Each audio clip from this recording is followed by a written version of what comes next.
The Velari ship descended through Earth's atmosphere like a silver, needle-piercing blue fabric. It was the year 2187, and humanity had known about alien life for exactly 14 months.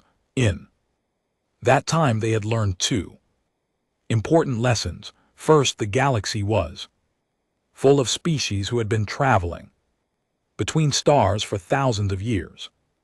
Second, none clears throat of them.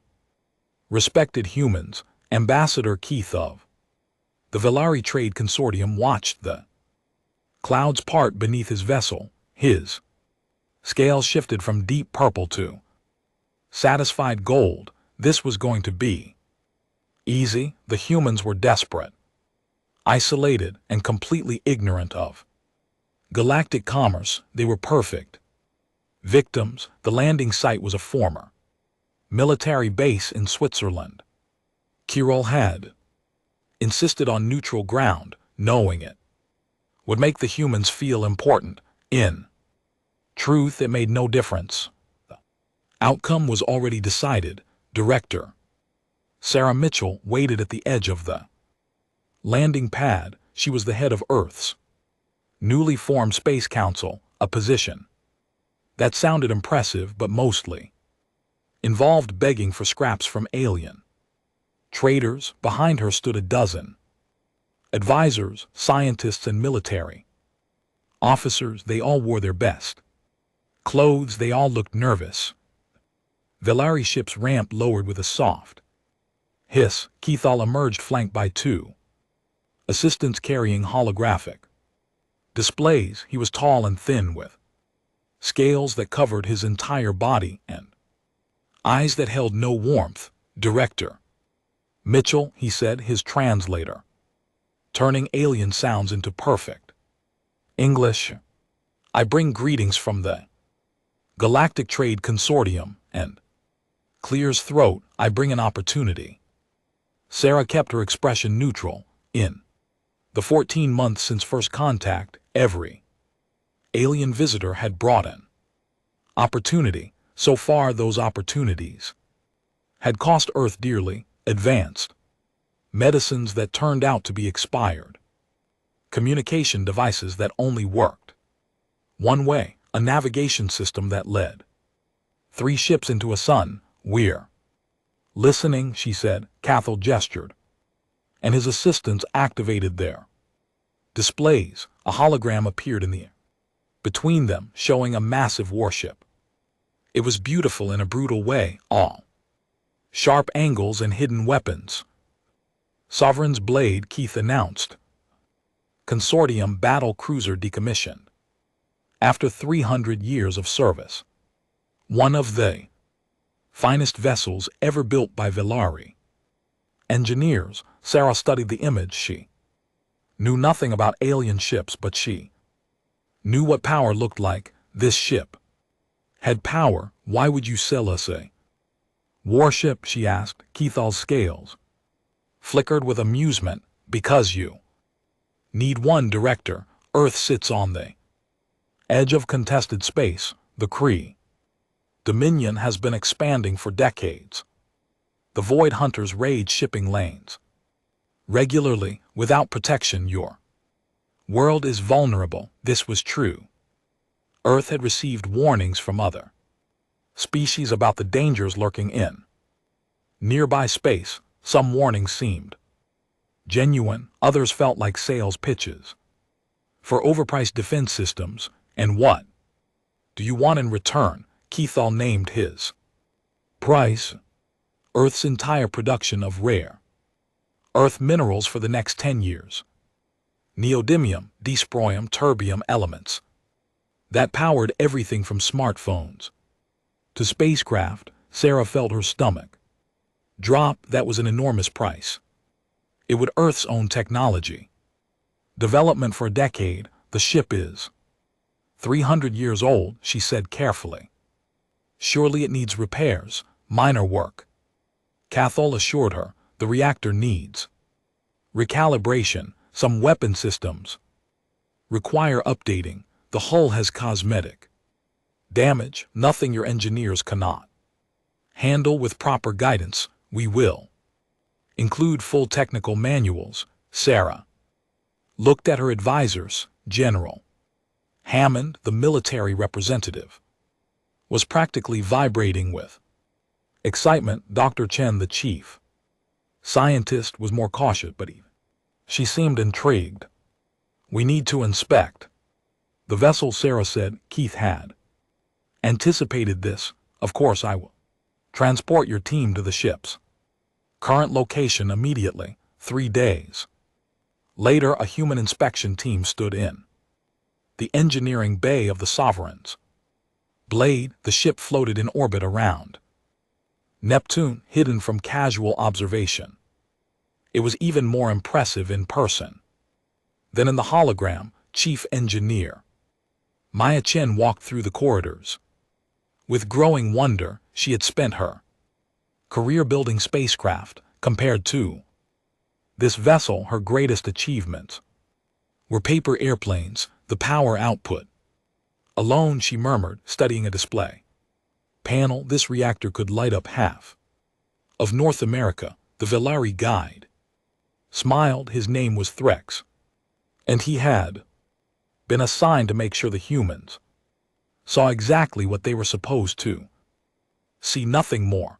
Velari engineering is unmatched, he said proudly. This ship survived 12 major battles. It destroyed a CRT destroyer fleet at the Battle of Crimson Nebula. Maya nodded absently. She was more interested in the ship itself than its history.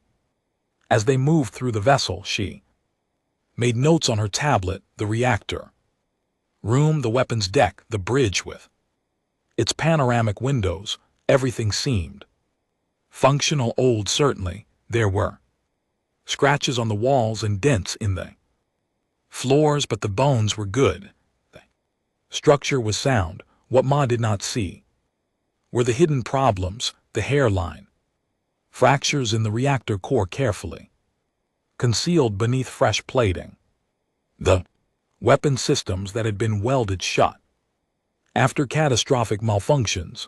The navigation computer that had suffered a complete neural collapse and now processed commands in a language no living being spoke. Threx kept the inspection moving quickly. He pointed out the impressive features and glossed over the trouble spots. When Maya asked to see the secondary power junction, he claimed it was sealed for safety reasons. When she requested the maintenance logs, he provided a heavily edited version. The inspection lasted 2 days. At the end, Maya submitted her report to Director Mitchell. The ship is old but salvageable. With investment, we could have it operational within 18 months. She was wrong, but she had no way of knowing that. The Velari had spent considerable effort making sure of it. The deal was signed 1 week later. Earth transferred the first shipment of rare earth minerals. The Velari transferred ownership of the Sovereigns.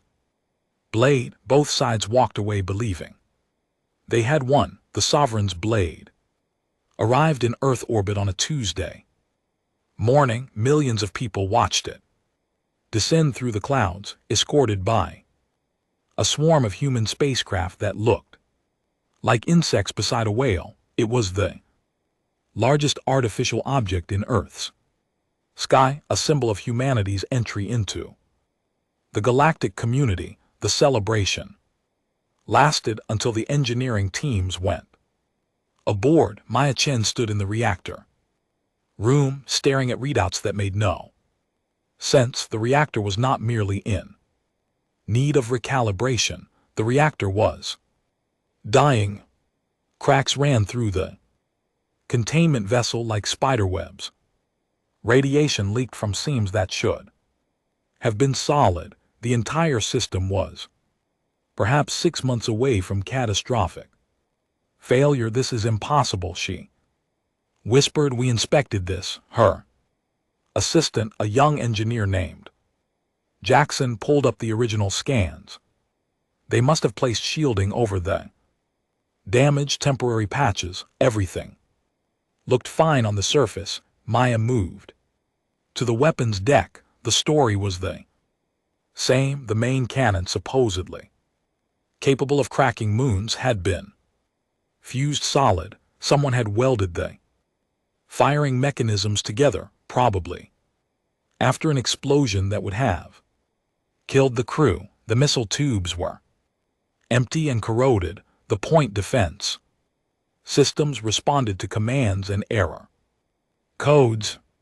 The navigation computer was the worst surprise when Maya activated it. The screen filled with symbols that no one recognized. Notari script, not any known galactic language. The computer had been programmed in a tongue that had died centuries ago, and no one had thought to update it. How bad is it? Director Mitchell asked that evening. Maya sat in the Space Council chamber, surrounded by officials who looked increasingly sick. Bad. The ship is functional in the same way a car with no engine is functional. You can sit in it. You can pretend to drive, but it's not going anywhere. General Hammond slammed his fist on the table. Those alien bastards cheated us. Yes, Mia agreed. They sold us the most expensive paperweight in human history. Director Mitchell closed her eyes. Earth had surrendered a decade of rare earth production. They had nothing to show for it except a broken ship and shattered pride. Other galactic species would hear about this. They would laugh. The humans had been scammed like children. Can you fix it? Mitchell asked quietly. Maya considered the question. The logical answer was no. The ship needed a complete overhaul. New reactor, new weapons, new navigation systems. It would take years and resources that Earth did not have, but Maya had spent her life fixing things. She had grown up on a farm where nothing was ever thrown away, where broken machines were rebuilt from spare parts and stubbornness. She had built her first engine at 15 from scrap metal and determination. They think they sold us junk, Maya said slowly. They have no idea what junk means to humans. She stood up, gathering her notes. Her mind was already working, seeing not the problems but the possibilities. Get me every engineer on the planet who wants to prove something, she said. Get me the angry ones, the stubborn ones, the ones who don't know how to quit. General Hammond leaned forward. What are you going to do? Maya smiled. It was not a nice smile. I'm going to fix their garbage, and then I'm going to fly it back to them and explain what happens when you try to cheat humanity. She walked out of the chamber, already making calls. Behind her, the officials exchanged uncertain glances. They had just watched something change in their chief engineer, something that felt dangerous. 3 years later, they would understand. The galaxy would understand. But for now, the work began. The orbital station did not have an official name. The engineers who worked there called it the garage. It hung in the darkness between Earth and Moon, a sprawling collection of modules and docking bays that had been assembled in secret over 18 months. The Sovereign's blade sat at its center like a patient on an operating table. Maya Chen floated through the station's main corridor, her magnetic boots clicking against the metal floor. 3 years had passed since the Velari scam. 3 years of 18-hour days, impossible problems, and small victories. She had aged a decade in that time, but she had never felt more alive. Chief Jackson called from a side passage. We've got the new reactor core online. Power output is stable at 300% of original specifications. Maya smiled. The reactor had been there first. And greatest challenge, the original Velari design was elegant but flawed, dependent on rare fuel sources that Earth could not obtain. Human engineers had studied it for months before, proposing something radical. Why are we trying to fix their system? A young physicist named Dr. Obi had asked during a late-night brainstorming session. Why not build our own? That question had changed everything. Earth had been developing fusion technology for decades. They had experimented with antimatter in small quantities. What if they combined both approaches? What if they ignored the elegant Velari design and built something crude but powerful? The hybrid reactor was born from that conversation. It was ugly by galactic standards, a brute force solution to a complex problem, but it worked. The new core produced 3 times the power of the original, using fuel that Earth could manufacture domestically. Maya entered the main engineering bay and looked up at the ship. It no longer resembled the vessel the Velari had sold them. The hull gleamed with new plating, reinforced with carbon nanotube latticing that was stronger than the original design. Where there had been cracks and patches, there was now seamless metal. Weapon status, she asked. Jackson pulled up a holographic display. All primary systems operational. The kinetic accelerators are ready for testing. This had been their second revolution. The Velari weapons use concentrated energy beams, standard technology across the galaxy. Every spacefaring species had developed shields to deflect such attacks. The result was wars of attrition where ships circled each other for hours waiting for shields to fail. Human military history offered a different approach. Humans had spent thousands of years throwing rocks at each other. They had developed this simple concept into an art form, from slings to catapults to cannons to rail guns. The kinetic accelerators on the rebuilt ship fired solid projectiles at a significant fraction of light speed.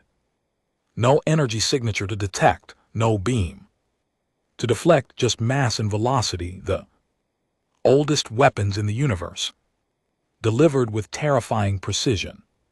General Hammond had watched the first test, firing with tears in his eyes. Target drone had vanished in a flash of superheated metal. Beautiful, he had whispered. Absolutely beautiful. The galaxy had forgotten about kinetic weapons. They were primitive, dirty, and inelegant, exactly the kind of thing they expected from humans. They would not expect humans to make them effective. Maya took a lift to the navigation deck where a team of linguists and programmers worked in controlled chaos. This had been their strangest challenge. The navigation computer spoke a dead language and no translation existed. Dr. Sarah Okonkwo, the team's lead linguist, had approached the problem like an archaeologist decoding ancient texts. She had spent 18 months analyzing the alien symbols, looking for patterns and meanings. Breakthrough came when she realized the language was not truly dead. It had simply evolved. The Velari don't know their own history, she had explained to Maya. This language was their ancestors' tongue from before they joined the consortium. It changed over centuries, but the roots remained the same. Working backward from modern Velari, her team had reconstructed the ancient language, and in doing so, they had discovered something unexpected. Chief, Dr. Okonkwo said as Maya entered, "We finished translating the star Charts, she activated a display showing a three-dimensional map of nearby space. Red dots mark various locations. Throughout territory, these are military installations, Okonkwo said. Hidden bases, supply depots, sensor stations. The Velari thought this data was unreadable. They never bothered to delete it. Maya studied the map with growing amazement. The Velari had given them a complete picture of their defensive network, every strength and weakness, every blind spot and vulnerability. They didn't just sell us a broken ship, Ma said quietly. They sold us their secrets. Word of the human reconstruction project had leaked to the wider galaxy. Despite all efforts at secrecy, the consortium received reports of unusual activity in Earth orbit. Ships coming and going, energy signatures that did not match any known technology. Ambassador Keith dismissed the reports with a wave of his scaled hand. They're probably trying to salvage parts, he told his colleagues. The fools actually think they can fix it. The consortium laughed. The idea of primitive humans rebuilding Ari warship was absurd. They lacked the knowledge, the materials, and the understanding. It would be like cave dwellers trying to repair a quantum computer. This attitude of contempt was common across the galaxy. Humans were newcomers, barely out of their gravity well, with no understanding of how things worked. They were customers at best, victims at worst. None of them considered an alternative. None of them imagined that humans might not try to fix the ship the Velari way. None of them suspected that humans might build something entirely different. On the garage, Maya called a meeting of her senior engineers. Final systems check, she announced. Go through everything. I want the ship ready for its first flight test. The reports came in one by one. Reactor operational, weapons operational, shields operational with modifications, navigation operational with full translation, life support operational with improvements, hull integrity exceeding original specifications. What about the ship's name? Jackson asked. We can't keep calling it the Sovereign's Blade. That's a Velari name for a Velari ship. This isn't a Velari ship anymore. Maya nodded. She had been thinking about this for months. The Velari had sold them a sword, broken and useless, but humans had reforged that sword into something new. We'll call it the Reclamation, she said, because that's what we've done. We've reclaimed their garbage and made it ours. The name spread through the station within hours. Engineers began painting it on the hall. In bold letters, UE's Reclamation. United Earth Ship Reclamation. Reminder of what had been taken and what had been rebuilt. Admiral James Okonkwo arrived at the station 1 week later.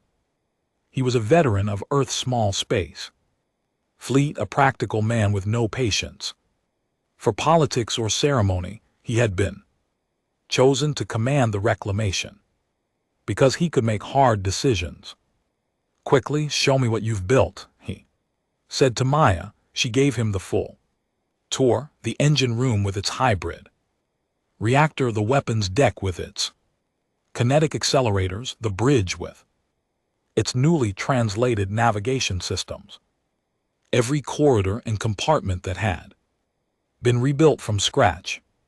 Admiral Okonkwo listened without interrupting. He examined the technical specifications. He asked pointed questions about capabilities and limitations. At the end, he stood on the bridge and looked out at the stars. How fast can we reach Velari space? He asked. Maya checked her calculations. 14 days with the new drive system, and can we win a fight when we get there? Against one ship, easily against their entire defense fleet. Maya paused. We haven't tested that scenario, Admiral. Okonkwo smiled. It was a cold expression. Then I suppose we'd better find out. The test flight began at midnight Earth time. The Reclamation disengaged from the garage and drifted into open space. Its running lights glowed blue against the darkness. Its hull shimmered with the faint energy of charged shields. On the bridge, Admiral Okonkwo sat in the command chair. Around him, a crew of 200 men and women. Prepared for the unknown, they were all volunteers. They all understood the risks. Navigation, the Admiral said. Plot a course for the outer solar system. Let's see what the ship can do. The Reclamation accelerated smoothly, pushing toward Neptune and beyond. The hybrid drive purred with power. The inertial dampeners kept the crew comfortable at speeds that should have killed them. Earth's monitoring stations tracked the ship's progress with growing amazement. The Reclamation was fast. Faster than any human vessel ever built. Faster than the Velari specifications had promised. We're receiving optimal performance across all systems, Jackson reported. Power output is stable. Weapons are hot. Navigation is perfect. Maya stood at the engineering station, watching data flow across her screens. 3 years of work, 3 years of struggle and frustration and triumph. All of it led to this moment. Weapons test. Admiral Okonkwo ordered. Target the asteroid at coordinates 773. The kinetic accelerators fired. A series of metal slugs streaked through space at incredible velocity. 3 seconds later, an asteroid the size of a small mountain vanished in a flash of fragmented stone. Direct hit, the weapons officer reported. Target destroyed. Admiral Okonkwo nodded with satisfaction. He looked at Maya and spoke quietly. Send a message to Director Mitchell. Tell her the Reclamation is ready. Mia felt her heart racing. Ready, such a simple word for such a complex meaning. Ready to fly, ready to fight, ready to show the galaxy what humanity could do. She thought about the Velari who had cheated them. She thought about Ambassador Keith and his smug smile. She thought about all the species who had laughed at the stupid humans with their broken ship. They would not be laughing much longer. The Reclamation turned toward home, its mission complete. Behind it, the destroyed asteroid drifted as dust and debris, a warning written in the language of physics. In spite, humanity was coming and they had learned how to fight. The Reclamation dropped out of hyperspace above Velari Prime like a ghost appearing from fog. One moment the sky was empty, the next a warship hung in orbit, its hull gleaming under the light of the alien sun. Admiral Okonkwo watched the planet below through the bridged panoramic windows. Velari Prime was a beautiful world, all purple forests and silver oceans. 8 billion Velari lived on its surface, going about their daily lives completely unaware of what was about to happen. Sir, the communications officer said, we're being hailed by planetary defense. They're demanding identification. Let them wait, Okono replied. Navigation. Confirm our position. I want to be sure we're exactly where they can see us. Reclamation had traveled for 12 days to reach this point. 12 days of careful planning and quiet anticipation. Crew had trained for every scenario, prepared for every contingency. Now the Moment had arrived. On Belary Prime. Surface, Ambassador Keith was enjoying his morning meal when his assistant burst into the dining room. The young Velari scales had gone pale with fear. Ambassador, there's a ship in orbit. Warship, it's the one we sold to the humans. Keith all nearly choked on his food. That's impossible. That ship was destroyed years ago. The reactor should have failed within months. I've confirmed the identification signature. It's the same vessel, but the energy readings are. The assistant trailed off, unable to find words. Are what? They're 3 times higher than our original specifications.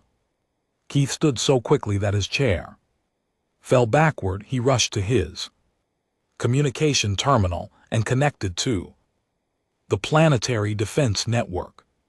What he saw made his scales turn the color of ash. The ship in orbit was indeed the Sovereign's blade, but it had been transformed. The hull was different, reinforced with materials that glowed faintly in the sensor scans. The weapons arrays had been completely redesigned, and the power output was impossible. How did they do this? Cathro whispered. On the Reclamation, Admiral Okonkwo finally opened communications. His face appeared on screens across Velari Prime, broadcast to every major government facility.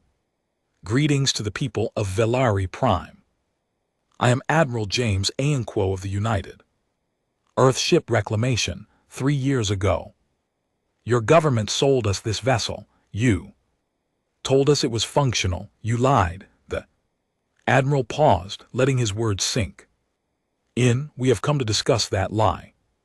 Please respond within 1 hour, or we will begin discussions of a different nature. The transmission ended. Panic spread across the planet like wildfire. Defense Commander Vrathel scrambled his fleet. Within 30 minutes, 12 Velari warships rose from orbital stations in military bases, forming a defensive line between the human vessel and the planet. They were modern ships equipped with the latest weapons and shields. Each one was crewed by experienced soldiers. Commander Vrathel had fought in 7 campaigns across consortium space. He had destroyed pirates, crushed rebellions, and enforced trade agreements at gunpoint. He was not afraid of one rebuilt antique target. The human vessel. He ordered full power to weapons. Will burn them out of the sky and recover the wreckage. The Velari fleet opened fire. 12 ships launched concentrated energy beams at the Reclamation, enough firepower to destroy a small moon. The Reclamation shields absorbed the attack without visible strain. Interesting, Admiral Okonkwo commented. Their weapons are exactly as powerful as our intelligence suggested. Helm evasive pattern delta weapons. You may respond. The Reclamation moved with sudden speed, spinning away from the fleet while its kinetic accelerators charged. The Velari watched in confusion. Why was the human ship running? Then the first salvo hit. Commander Russell barely had time to register the alarm before his flagship shields collapsed. The kinetic rounds punched through energy barriers designed to stop laser fire. Metal slugs, traveling at a fraction of light speed, did not care about elegant defense systems. The flagship's bridge exploded in a storm of shattered metal. Escaping atmosphere, Vrathel died before he could give another order. Across the fleet, chaos erupted. The human weapons were incomprehensible. No energy signature, no warning, just silent death streaking through space at impossible speed. The battle lasted 4 minutes, 4 minutes of terror and Destruction that would be studied in militarisms for centuries. The reclamation moved through the Velari fleet like a predator among prey, destroying ships with cold efficiency. When it was over, 12 warships drifted as burning wreckage. 3,000 Veltari soldiers were dead or dying. The reclamation had not suffered a single casualty. Admiral Okonkwo reopened communications. His expression had not changed. Your defense fleet has been neutralized. I am still interested in discussing the fraudulent sale of this vessel. Please respond. Immediately, Ambassador Keith responded. He had no choice. This is Ambassador Keith All of the Galactic Trade Consortium. We are prepared to negotiate.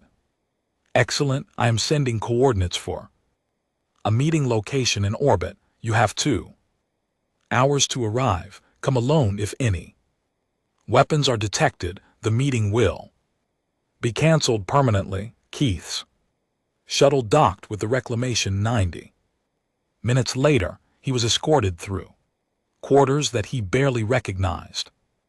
Everything had changed. The walls were reinforced with strange materials.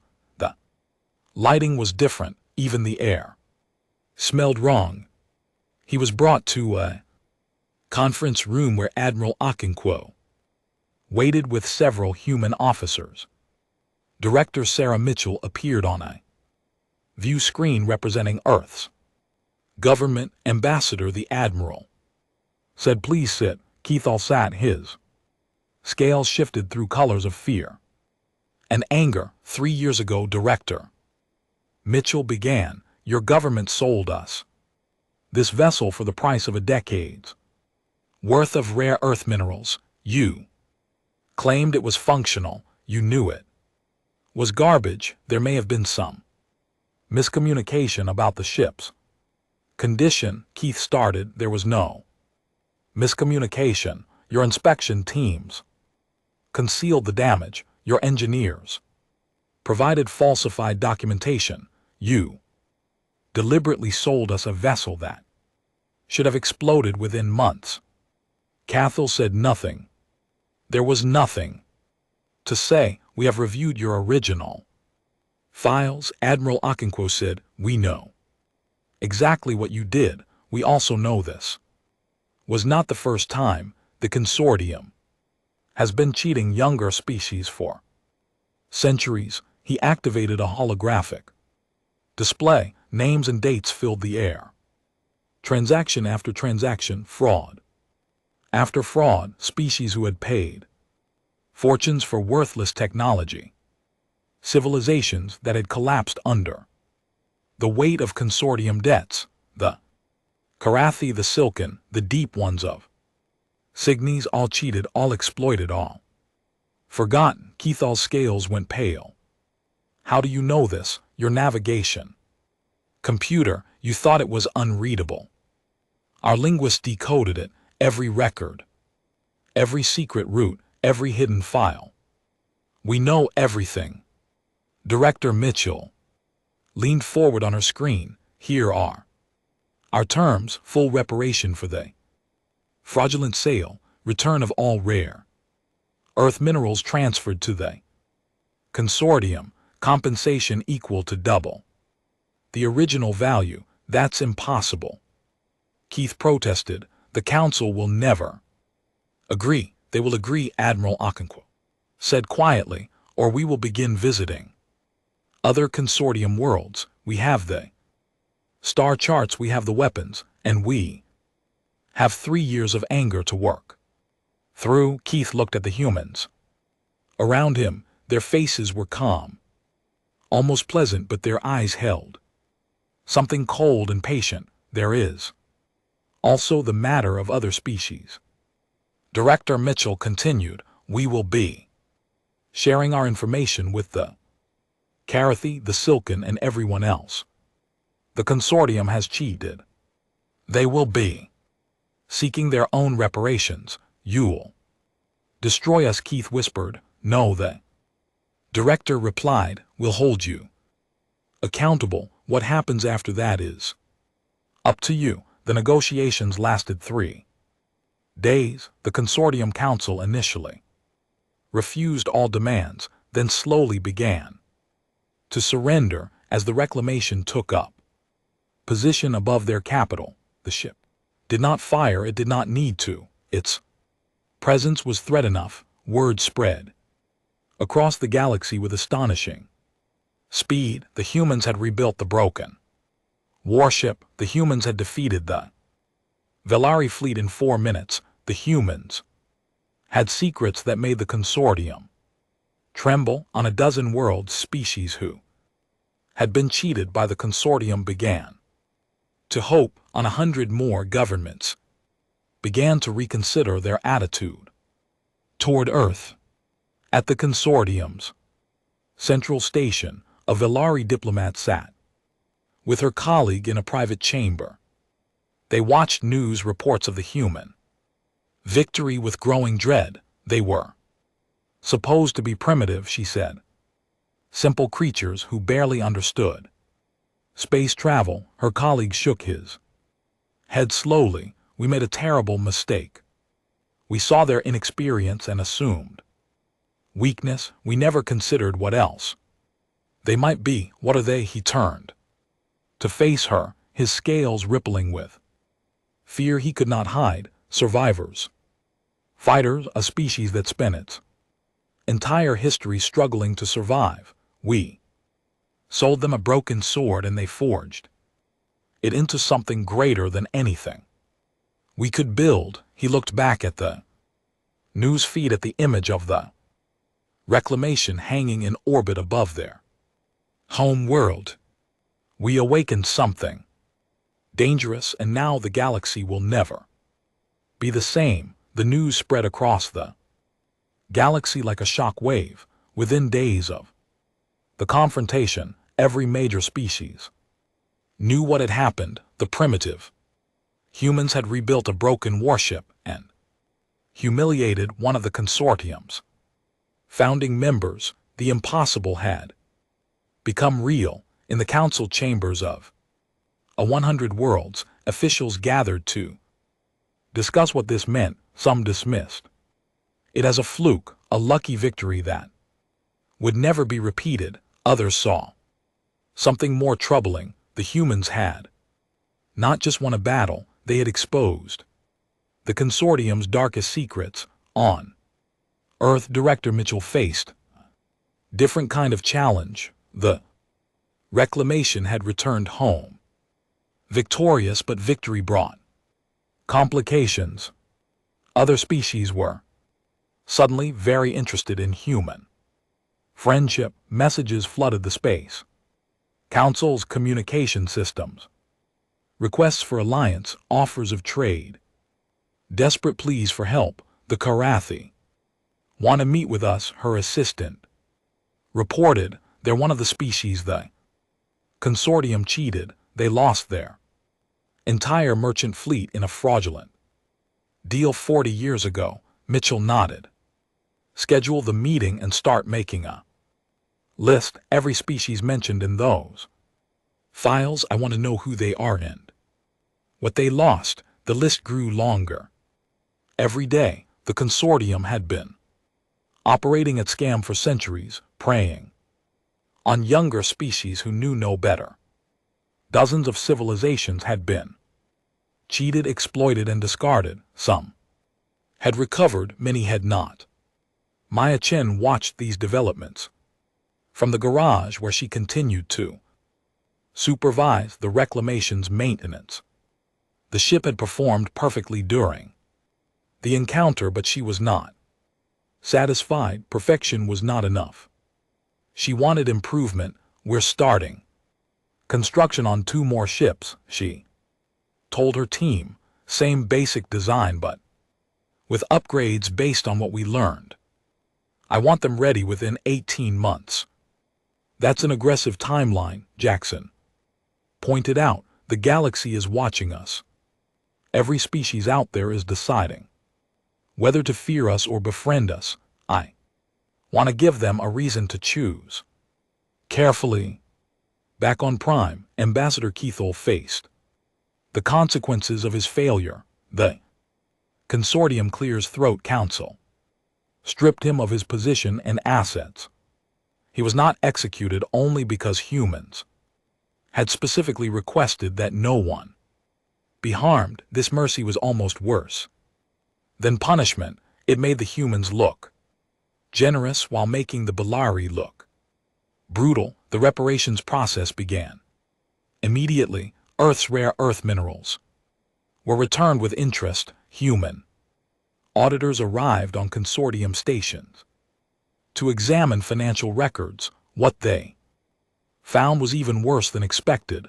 They didn't just cheat us, Director Mitchell reported to the Space Council. They've been running this operation for 500 years, billions of credits stolen, entire economies destroyed, species that went extinct because they couldn't recover from consortium fraud.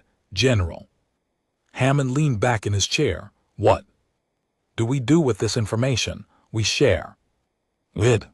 Every species that was cheated deserves to know the truth, and every species that wasn't cheated yet deserves a warning. The documents were released through every available channel. News networks across the galaxy carried the story. Consortium officials tried to suppress the information, but it spread too quickly. Their dirty secrets were exposed for all to see. The Karathi were the first to act. Their delegation arrived on Earth 2 weeks after the documents were released. They were a tall species with silvery skin and enormous dark eyes. Their home world had once been a trading hub. Now it was a struggling colony, never recovered from what the consortium had done. We lost everything. Their leader, a woman named Sarath, explained to Director Mitchell.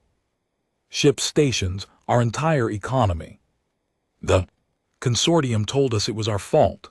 Bad investments, poor management. We believe them. It wasn't your fault, Mitchell replied. They targeted you specifically because you were successful. They saw you as competition. Sir's eyes glittered with something between grief and hope.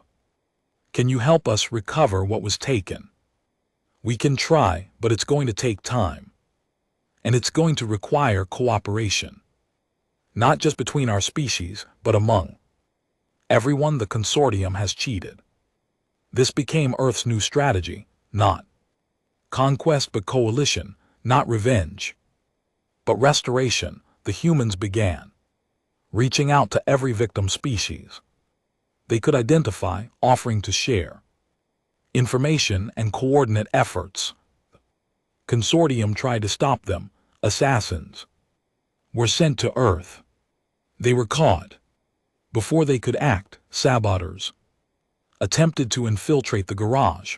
They were discovered and expelled. Bribes were offered to human officials. They were refused and publicly reported. Admiral Okonkwo became the face of human military power. He gave interviews explaining that Earth had no interest in destroying the consortium. We want justice, he said repeatedly. We want accountability. We want the species they cheated to have a chance at recovery. If they cooperate, we can resolve this peacefully. If they resist, he never finished that sentence. He did not need to. The reclamation remained in orbit above Earth, a constant reminder of what humans could do. Its presence alone kept the consortium from attempting any major military action. They had seen what happened to the Velari fleet. They had no desire to repeat the experience. 6 months after the confrontation, the Consortium Council agreed to open negotiations. They would consider reparations to affected species. They would allow independent auditors to examine their records they would submit to oversight from a newly formed interstellar commission. It was not everything Earth wanted, but it was a start on the garage. Maya Chen oversaw the launch of Earth's second rebuilt warship, the UES Vindication. Like the Reclamation, it had been constructed from salvage in spite. Like the Reclamation, it carried weapons that the galaxy had forgotten how to fear. Two down, she told Admiral Okonkwo during the commissioning ceremony, I want a fleet of 12 within 5 years. That's ambitious. The galaxy is learning to respect us. I want to make sure that respect never fades, but it was Earth's non-military programs that truly changed the balance of power. Human engineers began traveling to other worlds, offering to help repair damaged technology. Human economists worked with struggling species to rebuild their markets. Human diplomats created new frameworks for fair trade. The Krathi were the first success story. With human help, they recovered 3 stations that the consortium had illegally seized. Decades ago, their economy began to stabilize. Their population started to grow again. Word spread. Other species came to Earth seeking similar assistance. The Silken, whose communication networks had been sabotaged. The Deep Ones of Sickness, whose ships had been deliberately infected with failing technology. Thornwood, whose forest worlds had been strip-mined under fraudulent contracts. Earth helped them all, not out of pure altruism, but out of strategic wisdom. Every species helped was a potential ally. Every economy rebuilt was a new trading partner. Every wrong corrected was another crack in the consortium's power. The Reclamation became a symbol of this transformation. Ships from dozens of species would visit Earth just to see it, the vessel that had started everything. They called it by many names: the Awakener, the Truthbringer, the Lesson. Chief Engineer Maya Chen often gave tour to visiting delegations. She would walk them through the corridors, explaining what had been damaged and how it had been fixed. She showed them the hybrid reactor, the kinetic accelerators, the translated navigation systems. You didn't just repair the ship, a karate engineer observed during one such tour. You made it into something new, something that couldn't have existed without both technology and human innovation. Maya nodded. That's exactly right. They thought they were selling us garbage. Instead, they gave us a foundation. Everything they built, we learned from. Everything they broke, we improved. Is that why you're helping other species? To learn from them too. Partly, but mostly because it's the right thing to do. The consortium has been hurting people for too long. Someone needed to stop them. The engineer tilted her head, studying Maya with those enormous dark eyes. On my world, we have a saying: when you save a life, you become responsible for it. By helping all these species, you're taking on an enormous responsibility. Maya looked out the observation window. At the stars beyond, Earth hung in the distance, blue and beautiful still. Fragile despite everything humanity had achieved. Maybe that's true, she said quietly, but isn't that what strength is for? Not just protecting yourself, but protecting others. The Karathi engineer had no answer, but later she would tell her people what the human had said, and they would remember it for generations. Far away in the fading halls of consortium power, Ambassador Kiral heard these stories and wondered where everything had gone wrong. He had seen humans as easy prey, simple creatures to be cheated and forgotten. Instead, they had become the most disruptive force the galaxy had seen in centuries. They didn't even want conquest, which was the strangest part. They could have demanded tribute, they could have seized territory, they could have declared themselves rulers of a new empire. Instead, they wanted fairness, justice, a galaxy where younger species weren't automatically exploited by older ones. It was the most terrifying thing Keith could imagine, because it meant they weren't just powerful, they were right, and that kind of righteous power could change everything. It already had. 5 years had passed since the reclamation first appeared above Illyri Prime. In that time, the galaxy had changed more than it had in the previous century.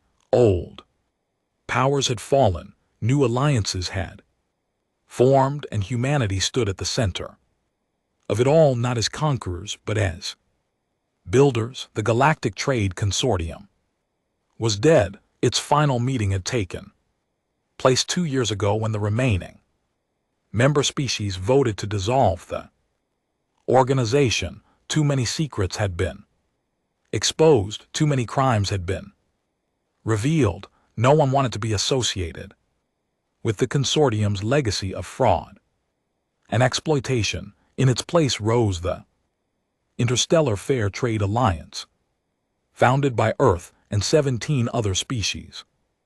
It operated on principles that the consortium would have found laughable: transparent pricing, independent audits, binding arbitration, actual consequences for cheating. Director Sarah Mitchell stood at the podium during the Alliance's 5th anniversary celebration, addressing representatives from over 40 member species. The venue was a massive station in neutral space, built jointly by human and Carathi engineers. 5 years ago, humanity was cheated, she said. We were sold a broken ship by people who thought we were too stupid to notice. They were wrong, not because we're smarter than them, but because we refused to give up. She paused, looking out at the assembled delegates. Many of them represented species who had also been cheated: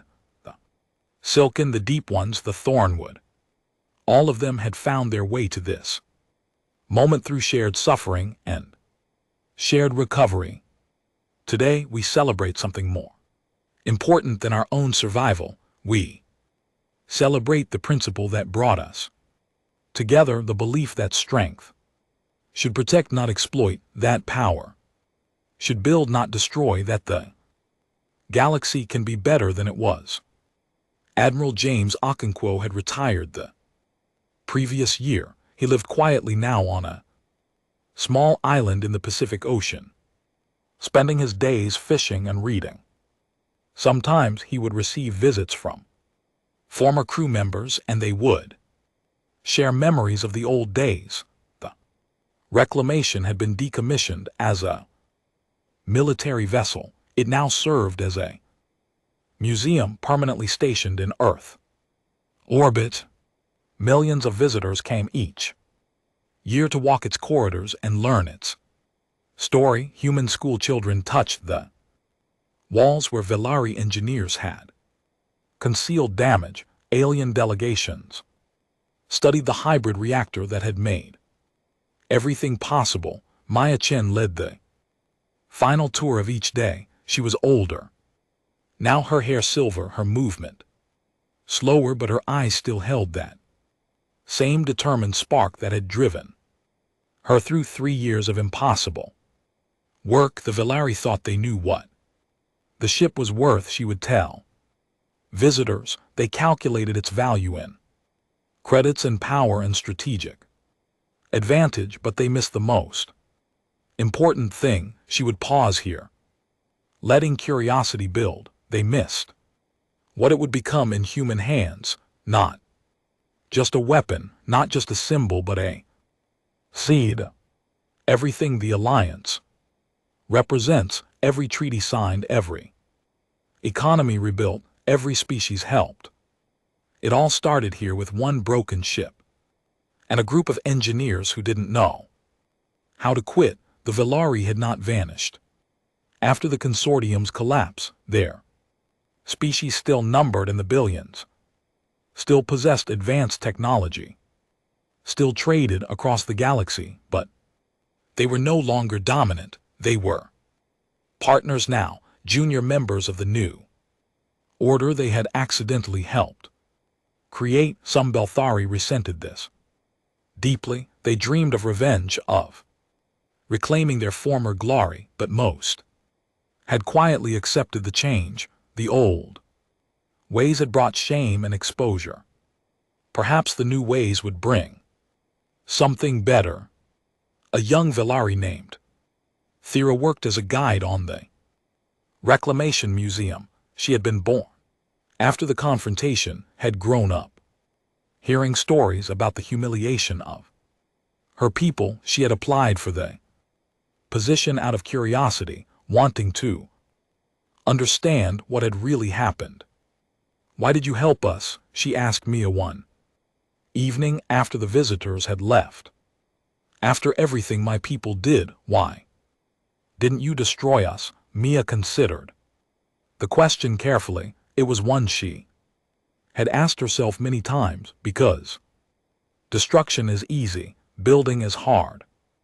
And we wanted to prove that humans could do the hard thing, but we cheated you. We stole from you, we laughed at you. Yes, and it hurt. I won't pretend it didn't. Maya looked out a window at the stars. But here's what I learned in those 3 years of rebuilding this ship.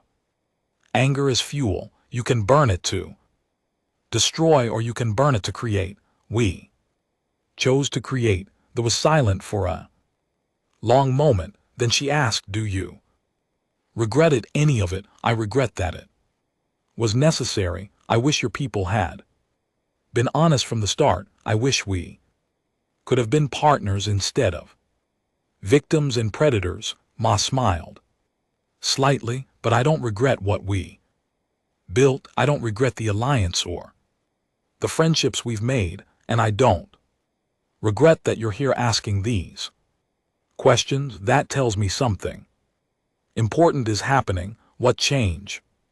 "Real change, the kind that lasts for generations." Elsewhere in the galaxy, a new species was making first contact. They were called the Meridian, and they came from a world near the galactic rim.